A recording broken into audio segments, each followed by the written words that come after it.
अस्सलाम वालेकुम जी, मैं हूं अरशद अली और आप मेरा यूट्यूब चैनल देख रहे हैं टॉक विद अरशद अली अवान। आजकल के माशरे में तालिब इल्म जो हैं वो बहुत ज़्यादा मुश्किलात का शिकार हो रहे हैं अपने कैरियर की वजह से, जॉब ना मिलने की वजह से।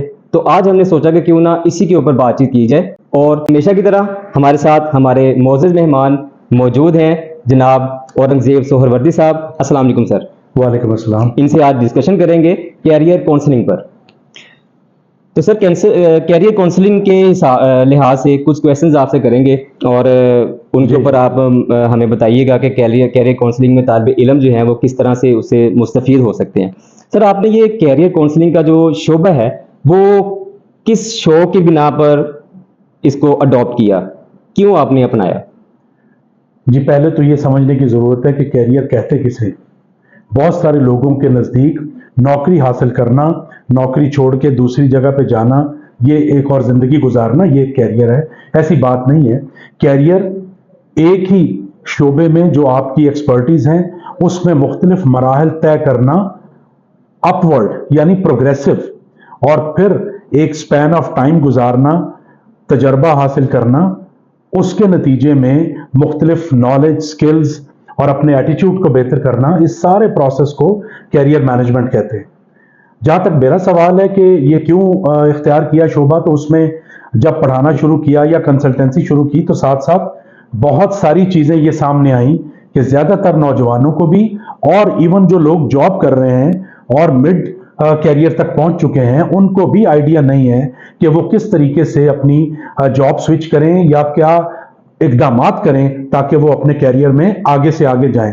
खास तौर पे स्टूडेंट्स का ये अलमिया है कि वो लैक ऑफ नॉलेज की वजह से और बाज़ औक़ात लैक ऑफ इंटरेस्ट की वजह से यही तय कर नहीं पाते कि उनके लिए कौन सी डिग्री सूटेबल है, अगर डिग्री सूटेबल नहीं तो कौन सी स्किल्स उन्हें हासिल करनी चाहिए, डिग्री के क्या फ़वायद हैं, सर्टिफिकेट कोर्सेज के क्या फ़वायद हैं, किस सेक्टर में उन्हें जॉब करनी चाहिए, कौन से शोबे में जॉब करनी चाहिए और वहां पे क्या अपॉर्चुनिटीज हैं। उन अपॉर्चुनिटीज को अवेल करने के लिए आप में क्या सलाहियतें होनी चाहिए।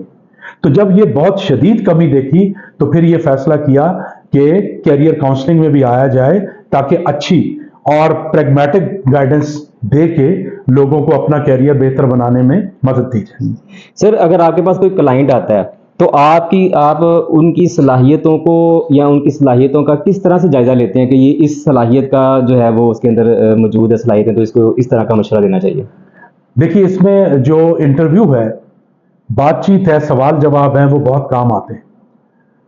तो हम सवाल ही इसी तरीके से करते हैं कि 80-90% बल्कि बाज़ औक़ात 100% तक पर्सनालिटी और ख्वाहिशात, पसंद नापसंद निकल के सामने आ जाती है। इसके अलावा कुछ साइकोलॉजिकल क्वेश्चंस भी होते हैं जो कि टेस्ट दिया जाता है या जुबानी बात की जाती है, उससे भी काफ़ी सारी चीज़ें सामने आ जाती हैं। पर्सनैलिटी टेस्टिंग के भी कई तरीके आ चुके हैं, कुछ तो बहुत एडवांस हैं, कुछ बहुत बेसिक हैं, लेकिन उनसे किसी ना किसी तरह आइडिया हो जाता है कि पर्सनालिटी में क्या चीज़ें हैं, शौक क्या है। बाज़ औक़ात ऐसा होता है कि कई नौजवान शौक कुछ और होता है, सलाहियतें कुछ और होती हैं, फिर उनको मैच करने के लिए गाइड किया जाता है कि अगर आपने यही परस्यू करना है तो इसके लिए आपको ये स्किल्स और ये अपनी सलाहियतें डेवलप करनी पड़ेंगी। या तो आप उस फील्ड में जाइए जो ऑलरेडी आपके पास कुछ ना कुछ शौक, कोई टैलेंट है, लेकिन अगर आप ऑल टुगेदर नई दुनिया में जाना चाह रहे हैं और वाकई जाना चाह रहे हैं तो फिर आपको ये स्किल्स अडॉप्ट करनी पड़ेगी। तो इससे आइडिया हो जाता है। सर, इसके लिए बेहतर यही है कि right job for right person. जी, सही बात है। या right career for the right person, क्योंकि राइट जॉब तो एक कंपनी में या एक जगह पे होती है, उसको जरा और वसी हम बात करें तो right career for the right person, जो बंदा मौसीकी के लिए बना है वो साइंटिफिक रिसर्च में अगर जाएगा तो कामयाब नहीं होगा, जो स्पोर्ट्स के लिए बना है वो अगर दफ्तरी काम में या कारोबार में चला जाए तो कामयाब नहीं होगा। तो ज्यादातर नाकामी के पीछे ये वजह भी होती है कि बाज़ औक़ात घर वालों के प्रेशर की वजह से, बाज़ औक़ात बेड़ चाल की वजह से, बाज़ औक़ात किसी के गाइड करने से रॉन्ग चॉइसेस हम कर लेते हैं और वो राइट जो है वो रॉन्ग में बदल जाता है और उससे ना इंडिविजुअल का फायदा है, ना सोसाइटी का फायदा है, ना कौम का फायदा है। बिल्कुल सर, एक बंदा जो है वो एक मुआशी तंगदस्ती की वजह से किसी महकमे में आ गया है या उसने कोई जॉब हासिल कर ली है और अपने घर की कफालत कर रहा है, लेकिन फॉर द टाइम बीइंग वो अपने कैरियर को तब्दील करना चाहता है, तो सर उसके लिए आप उसकी किस तरह रहनुमाई करेंगे? देखिए, इस तरह के भी काफी केसेस आते हैं कि शौक कुछ और है, ख्वाहिश कुछ और है, लेकिन मुख्तलिफ दबाव के तहत या हालात के तहत करना कुछ और पड़ रहा है। तो ऐसी सूरत में मैं हमेशा उन्हें गाइड करता हूं कि आपके पास ये मौका भी है कि अगर ये लाइन आपने इख्तियार कर ली है, चाहे मजबूरी के तहत सही, तो अब इस लाइन की इंट्रिकेसीज को, रिक्वायरमेंट्स को समझिए और उसके मुताबिक अपनी स्किल्स और नॉलेज डेवलप करके इसी को अपना कैरियर बना लें। लेकिन अगर शौक बेहद किसी और चीज का है, तो फिर उस चीज के साथ भी कनेक्टेड रहें ताकि वो मांद ना पड़ने पाए, और जब तक मजबूरी में आप वो काम कर रहे हैं तब तक उसमें भी आप प्रोफिशिएंसी हासिल करें। इसके लिए डेफिनेटली ज्यादा टाइम स्पेंड करना पड़ता है, ज्यादा सेक्रीफाइस करना पड़ता है, लेकिन ऐसे भी कई केसेस हैं कि वक्ती तौर पे मजबूरन कुछ और काम किया, लेकिन अल्टीमेटली वापस अपने उसी कैरियर में आ गए जिसका शौक था या जिसके लिए सलाहियतें बहुत ज्यादा थी। तो ये कोई ऐसी चीज नहीं है कि आप एक जगह पे स्टकअप हो गए तो हो गए। और खास तौर पे आजकल वो जमाना नहीं है कि आपकी बहुत ज्यादा कोई मजबूरियां हों। आजकल इंटरनेट की वजह से, टेक्नोलॉजी की वजह से आप इवन कोई और अपना काम मजबूरी के तहत भी कर रहे हैं, बस साथ साथ अपने कई शौक हैं जो आप वैसे भी पूरे कर सकते हैं। बिल्कुल सर, ऐसे सर आप मार्केट में कैरियर डेवलपमेंट के बारे में कैसे अपडेट रहते हैं? देखिए, जिस किसी को भी काउंसलर बनना है, मशवरा देना है, सर्जन बनना है, डॉक्टर बनना है, उसे हर वक्त लेटेस्ट नॉलेज के साथ अपने आप को जोड़े रखना पड़ेगा। तो इसके लिए पढ़ना पड़ता है, इंटरनेट सर्च करनी पड़ती है कि कौन सी जॉब्स आजकल मार्केट में इन है, कौन सा कैरियर चल रहा है, उसकी क्या रिक्वायरमेंट्स हैं, बड़ी बड़ी कॉन्फ्रेंसेस कहाँ पे हो रही हैं, क्या उनकी रिक्वायरमेंट्स हैं, स्टूडेंट्स में क्या गैप्स हैं जिनको वो एड्रेस कर पा रहे हैं या नहीं कर पा रहे। तो बहुत ज्यादा आपको मार्केट के साथ इन टच रहना पड़ता है थ्रू वेरियस सोर्सेज, तब आपकी ग्रिप में वो सारा नॉलेज आता है जिस पे आप किसी को भी गाइड कर सकें। इवन कंपनियों को गाइड करना पड़ता है कि उन्हें किस किस्म की स्किल सेट की और नॉलेज सेट की जरूरत है, किस तरह के लोगों को उन्हें हायर करना चाहिए, कैसे लोगों को उन्हें प्रमोट करना चाहिए। इसके लिए हर वक्त नॉलेज एक्वायर करना और कम्युनिटी से, मार्केट के लोगों से, ट्रेंड से जुड़े रहना बहुत जरूरी है। ठीक हो गया सर। अपने क्लाइंट्स की मदद आप किस तरह करते हैं कि वो लॉन्ग टर्म या शॉर्ट टर्म कैरियर के अहदाफ को जो है वो मुकर्रा मुद्दत के अंदर जो है वो हासिल कर सकें? देखिए, इसके लिए सबसे बड़ी मदद तो ये है गाइडेंस की सूरत में कि आप उन्हें राइट पाथ की तरफ गाइड कर दें according to their skill set, their personality. ये सबसे बड़ी तो मेरा ख्याल है बिल्कुल सर। कि अच्छी बात यह है। उसके बाद फर्दर अगर हम जाएं तो प्रॉपर एक गोल सेटिंग का प्रोसेस है, वो हम अपनाते हैं क्लाइंट्स के साथ, जो कि कलेक्टिव क्लासरूम की सूरत में भी होता है, जहां पे 15, 20, 50, 100, 200 लोग बैठे हुए हैं, और बाज़ औक़ात वन ऑन वन भी होता है। उसमें प्रॉपर गोल सेटिंग की मुख्तलिफ टेक्निक्स अपना के शॉर्ट टर्म गोल्स बनाए जाते हैं, म्यूचुअली एग्री किया जाता है, उसके बाद लॉन्ग टर्म गोल्स बनाए जाते हैं, और फाइनली म्यूचुअल एग्रीमेंट पे, क्योंकि अचीव क्लाइंट ने करने हैं, कैंडिडेट ने करने हैं, इसलिए उसका राजी होना भी बहुत जरूरी है। सर उसकी उसके लिए उसको दिलचस्पी भी होना बहुत जरूरी है।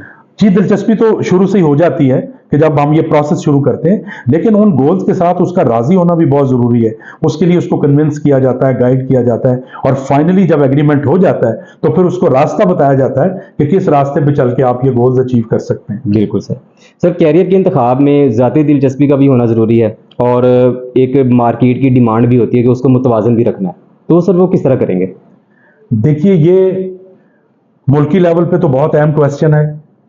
बहुत सारे ममालिक जहां पे हुकूमत का कंट्रोल है, वहां पे वो इवन तालीमी इदारों तक को बताते हैं कि इस साल उन्हें कितने ग्रेजुएट चाहिए, इस साल उन्हें कितने टेक्निकल वर्कर्स चाहिए।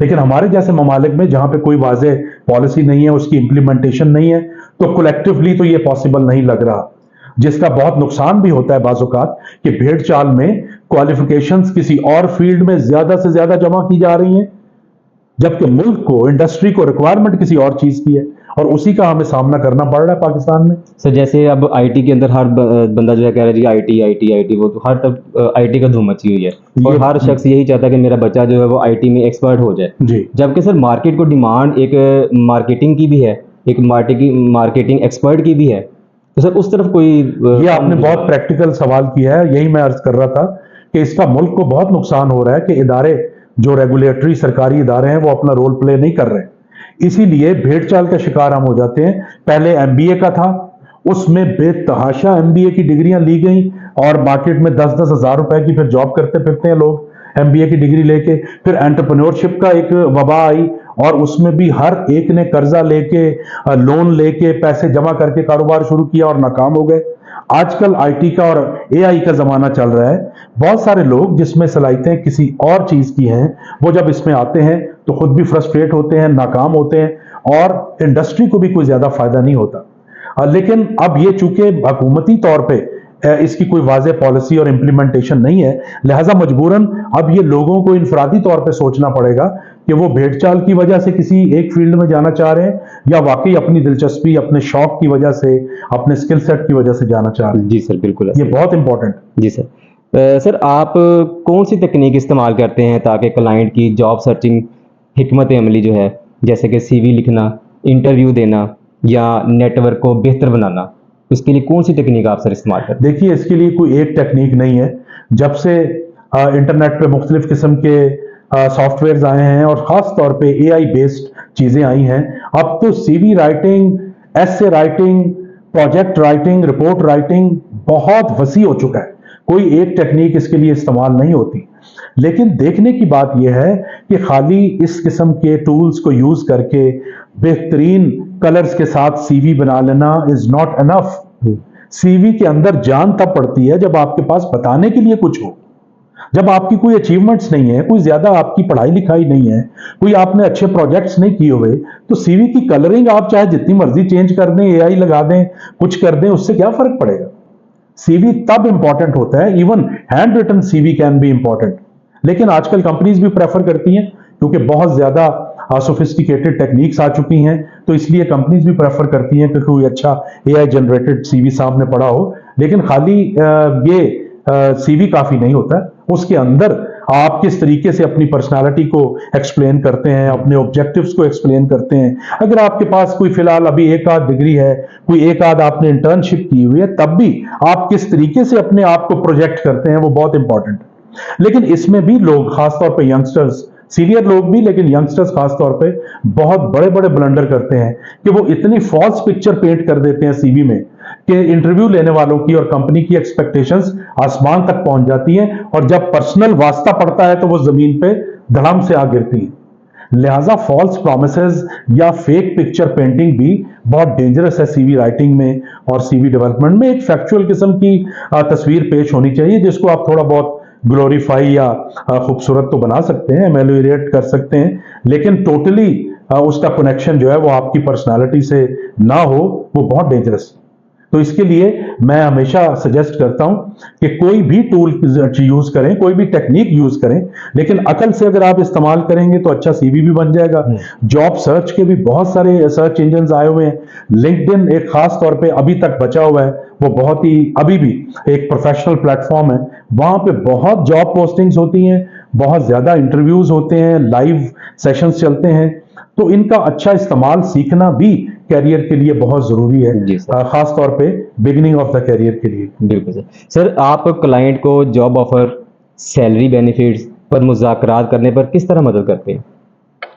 देखिए, इसमें जब इंटरव्यू की तैयारी के लिए बाज़ों का कैंडिडेट्स होते हैं या कोई सेशन होता है तो इसमें ये सारी चीजें देखी जाती हैं। जी। निगोशिएशन में पहली चीज तो ये है, ये कोई एक मैथमेटिकल फार्मूला नहीं है। हम डेवलप करते हैं स्टूडेंट्स की या प्रोफेशनल्स की विजडम को, आईक्यू लेवल को, ताकि उस वक्त वो रटा रटाया जवाब देने की बजाय हालात के मुताबिक जवाब दे सके। ये बहुत कम इदारे करते हैं, जवाब रटा देते हैं या सिचुएशंस बता देते हैं तो वो एक स्टीरियोटाइप मैकेनिकल जवाबात आते हैं, इंटरव्यू लेने वाले भी समझ जाते हैं कि ये रटा रटाया जवाब है। बिल्कुल। तो असल में तो कैंडिडेट की स्किल को, नॉलेज को जब तक विजडम की शक्ल नहीं मिलेगी वो एप्रोप्रिएटली उसे मौके की मुनासबत से यूज ही नहीं कर सकते।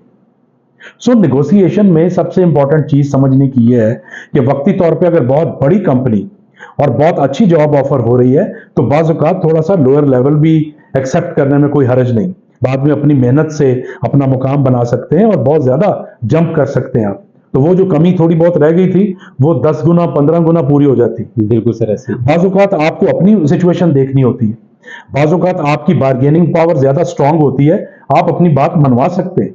तो ये मुख्तलिफ सूरत हाल में मुख्तलिफ रिएक्शन देने होते हैं कैंडिडेट को, हम वो सिखाते हैं कि वो कैसे देने हैं।